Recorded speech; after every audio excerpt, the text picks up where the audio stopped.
Bonjour à tous, bienvenue dans cette nouvelle vidéo où je vais vous partager nos dernières réalisations au jardin. L'intérêt de ces travaux, c'est qu'ils ont été réalisés avec très peu de budget, puisque essentiellement les matériaux proviennent de chez Noz et que je les ai eus vraiment à des prix défiant toute concurrence, comme ces pavés de bois qui coûtaient 6,99 la botte. Donc là, il y en a pour environ 35 euros. Mon mari qui réalise ces travaux n'est absolument pas de la partie.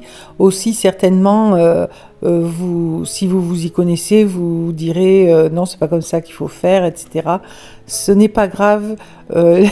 L'essentiel, c'est de se lancer, d'arriver à un résultat qui satisfait, et c'est le cas. Et de toute manière, c'est pas forcément des choses qui vont durer dans le temps, on le sait. Mais en attendant, ça nous fait plaisir, voilà. Et surtout à peu de frais. Par exemple, ces carreaux de bois ne sont pas faits pour aller directement sur le sol, sur une terre battue comme là, mais en général, ils sont posés sur une terrasse. Ce n'est pas très grave dans la mesure où l'endroit où va se positionner cette mini terrasse est en bordure de terrain où il y a très peu de passage, et ensuite la terre est bien stabilisée à cet endroit-là.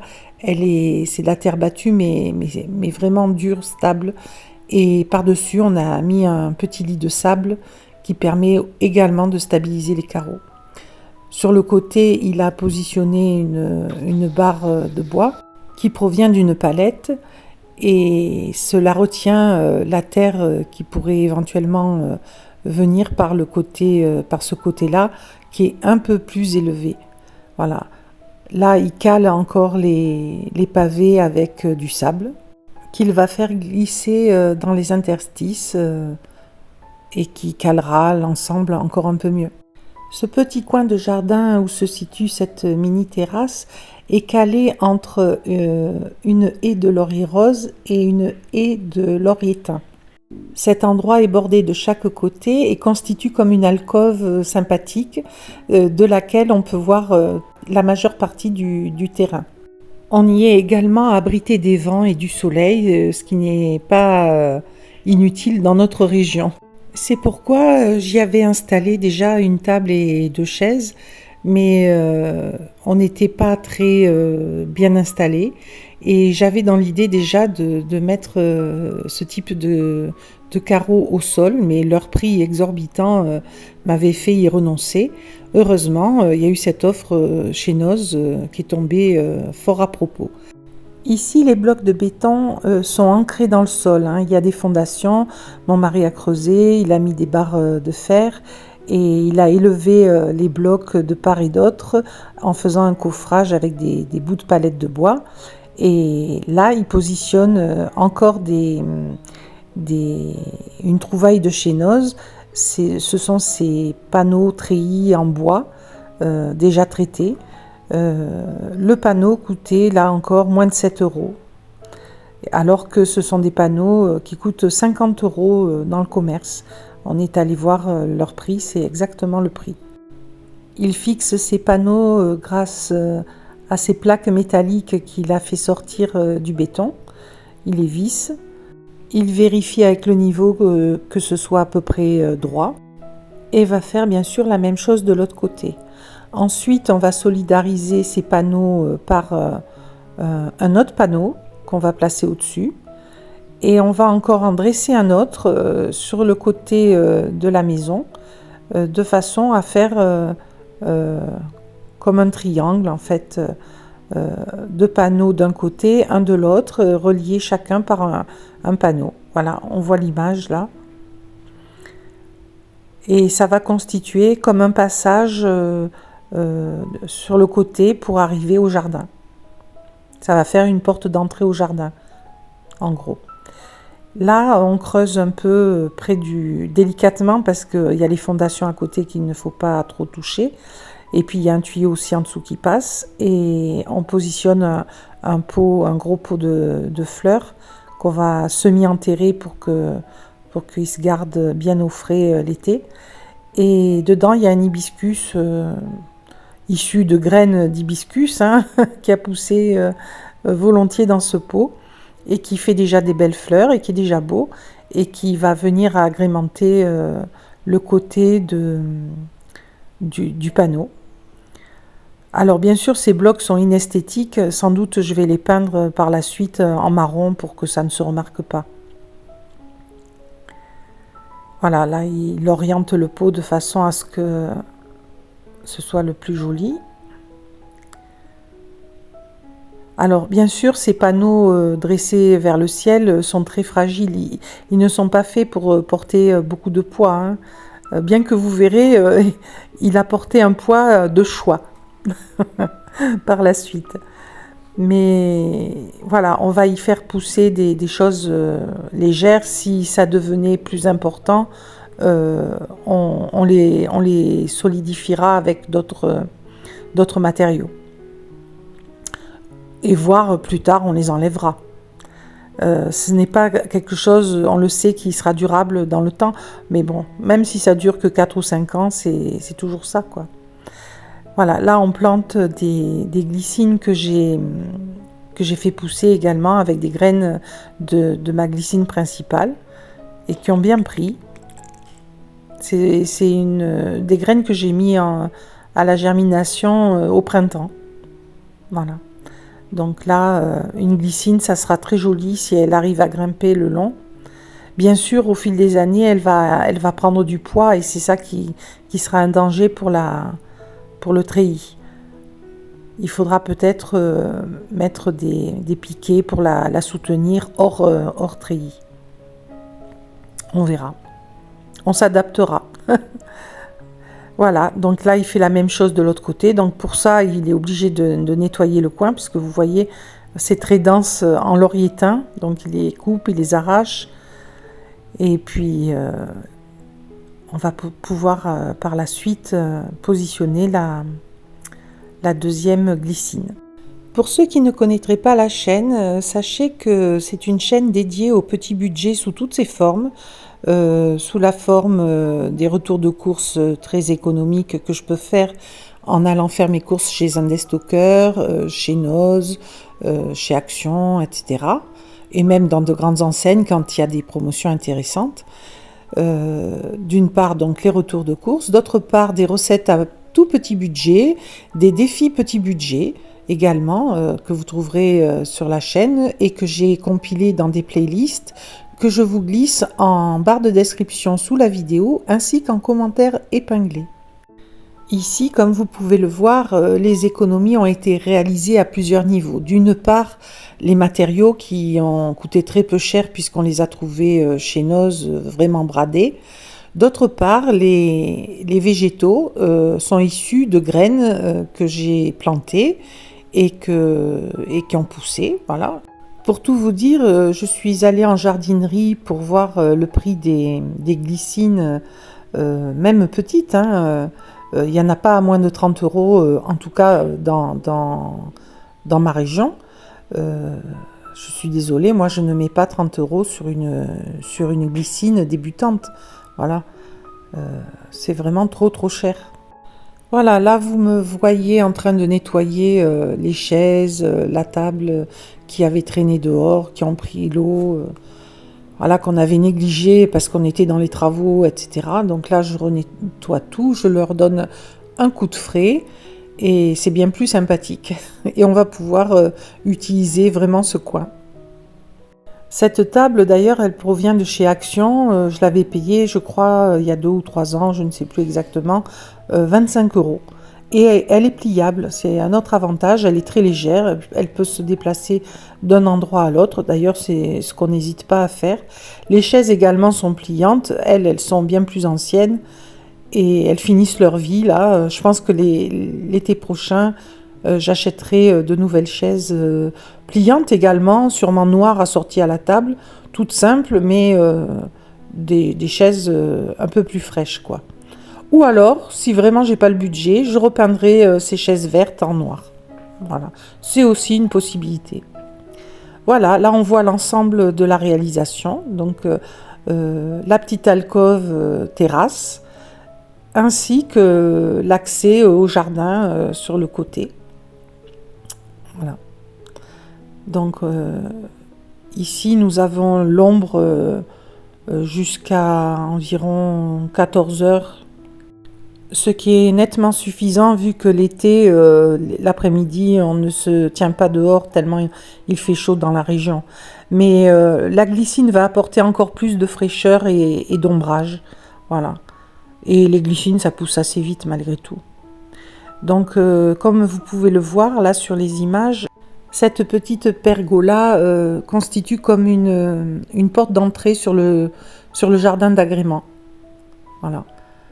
Et on utilise seulement 5 treillis pour cela, ce qui est vraiment ce qui était inespéré au départ. Hein. Je pensais pas qu'on arriverait forcément à ce type de réalisation. On en a tiré, je pense, le meilleur parti. Au sol, vous pouvez voir également 2 pavés de bois supplémentaires qui nous restaient des bottes. Donc, plutôt que de ne rien en faire, on les a positionnés. Ils mènent sur le côté pelouse. Voilà, là on a une vue d'ensemble. On voit bien que ça constitue comme une porte d'accès au jardin d'agrément. Là encore une autre vue du côté de la pelouse. Et voilà, voilà un invité surprise qui a grimpé le long du treillis comme à une échelle. C'est ma poupie. Voilà. Elle inspecte, elle fait l'inspecteur des travaux finis. Elle dit ça va, c'est solide. Je peux me positionner dessus et guetter les petits oiseaux. Alors on enchaîne sur une autre réalisation qui est une rocaille en fait. Une rocaille qui va border le coin pelouse qui est surélevé et dont la terre est retenue par une rambarde de bois, mais qui reste très fragile et qui ne durera pas dans le temps. Donc on savait en fabriquant ce petit îlot de verdure qu'il faudrait consolider l'ensemble. C'est ce que nous sommes en train de faire là. Donc nous avons positionné 2 rangées de pierres dans lesquelles on a ajouté de la terre et du terreau et dans lesquelles on fait des plantations. Donc sur l'image de droite, c'est un curcuma que mon mari plante, et sur l'image de gauche, des œillets trouvés chez Lidl, le tout pour pas très cher. Et à l'image là également, Mary, la sœur de Poupie. Voilà, la pelouse est à elle, il faut le savoir. Elle la garde, c'est son coin à elle et elle empêche les autres chats d'aller dessus. Il faut qu'ils évitent sa pelouse, c'est son territoire. Le curcuma chez Lidl m'avait coûté autour des 7 €, les œillets autour de 2 € parce qu'ils étaient en promotion. Donc ça, c'est une plate-bande qui n'a pas coûté très cher. J'ai également réutilisé des plantes que j'avais en pot ou dans le jardin qu'on a déplantées et replantées là, comme l'hortensia que vous voyez sur la gauche et le rhododendron également sur la gauche. Alors pour ces 2 plantes, il faut de la terre de bruyère.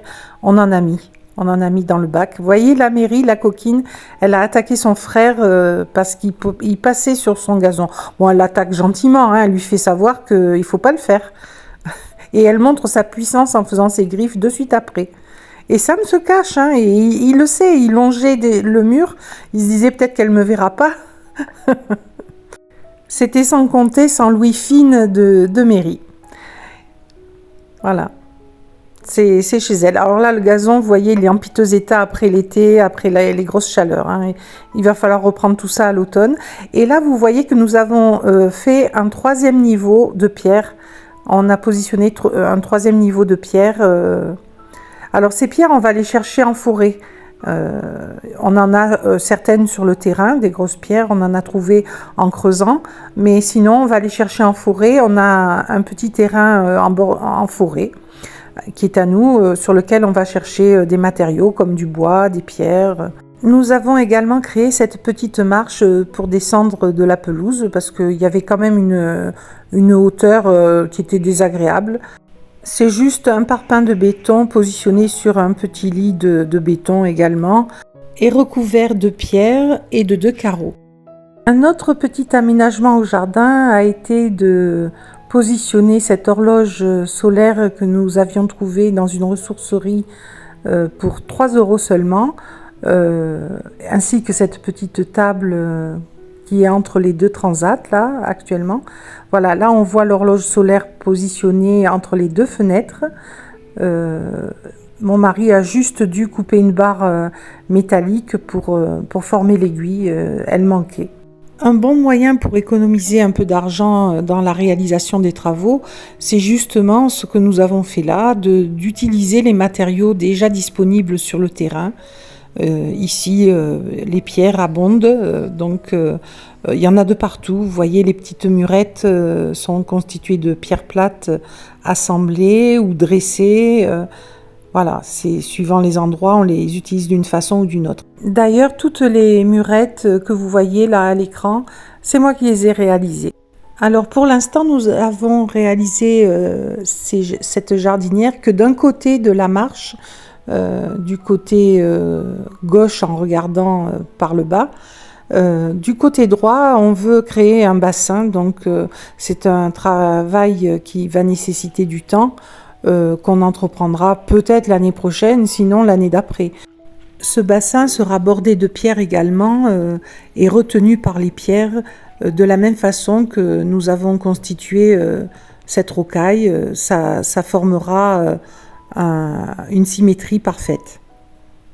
Et en même temps, ça retiendra également la petite terrasse de gazon surélevée. Mais nous avons beaucoup de projets encore à réaliser et nous devons procéder par priorité, où là, ce n'était pas forcément des priorités, cette petite pergola, etc. Mais le fait que nous ayons trouvé ces matériaux a précipité un peu les choses. Voilà. Donc, des fois, on déroge un peu à la règle, on se permet des petites choses en plus. Donc là, la vraie grande pergola, elle est sur la terrasse. Pour ceux qui ont vu la vidéo qui est dédiée, vous le savez, mon mari a créé cette pergola avec très peu d'argent, juste le matériel de bois. Voilà. Ici, on a positionné des panneaux de bois que j'ai peints, une petite fenêtre, une fausse fenêtre. La glycine a bien poussé de partout, mais elle a encore beaucoup à conquérir. Les bacs réalisés en palettes de bois. Voilà, tout cela, pour ceux qui n'auraient pas vu la vidéo, elle est disponible bien sûr sur la chaîne. Je vous y renvoie. Là, c'est juste un petit rappel. Ça, c'est le gros travail que nous avons réalisé au printemps. Et on a rendu ce coin de terrasse un peu plus agréable en le couvrant. Cela nous permet d'en profiter un peu plus malgré la chaleur. Voilà, ça c'est les projets en cours. Donc c'est pas du côté du jardin, c'est du côté court, du côté où on range les voitures. Donc mon mari a réalisé ce coffrage en bois avec des palettes et des planches de coffrage. Pour soutenir ce mur qui a été mal construit par les maçons. Voilà, donc il a fait le coffrage, il le recouvre de pierres et ajoute des pierres sur le dessus de manière à venir recouvrir les débords de béton qu'il y a du mur. Et puis il va continuer ce mur sous les panneaux verts là que vous voyez, parce que là le mur est à moitié effondré. Et à cet endroit-là, il va faire un abri pour le bois. Il va s'appuyer sur le mur existant, faire des poteaux et bien sûr une toiture et faire un abri bois. Voilà, donc ça c'est les projets en cours, beaucoup de travail en perspective. Jusqu'à présent, mon mari s'est débrouillé seul, je ne l'ai pas encore aidé, mais ça va venir. Dès que j'aurai un peu de temps, ça va venir. Voilà, là il met des pierres en appui pour tenir les pierres qu'il a collées et il essaye de monter le mur de façon à camoufler ces débords de béton vraiment moches. Et en même temps, ça va solidifier l'assise du mur, quoi. Ça, cette jardinière, par contre, c'est moi qui l'ai faite, mais il y a déjà quelques années. Pareil, dans le but de cacher les débords de béton et en même temps faire un coin un peu plus joli. Voilà, nous terminons sur Poupie dans toute sa majesté qui trône. Voilà. Je vous laisse, je vous dis à très bientôt dans une prochaine vidéo. Au revoir.